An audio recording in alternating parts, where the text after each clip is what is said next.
Серолап, как мы назовем нашу дочку? Давай ее назовем Лапка. Давай. Через несколько дней. Мяу, мяу. Через несколько часов. Вау, какая она милая. Молоко. Мяу.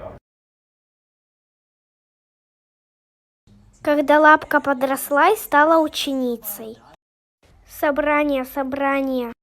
Пушинка, теперь тебя зовут Огнегривка, и твой наставник Серолап. Мята, теперь тебя зовут Мятногривка, и твой наставник Чернохвост.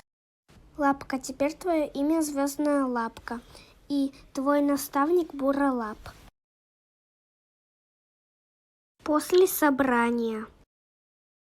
Звездная Лапка, смотри, сначала ты так садишься, потом крутишь попкой и прыгаешь. Мяу.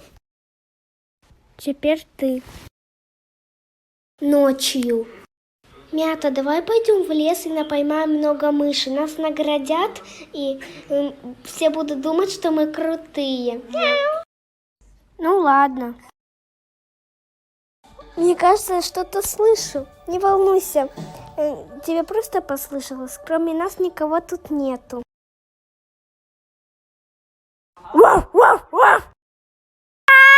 Продолжение следует.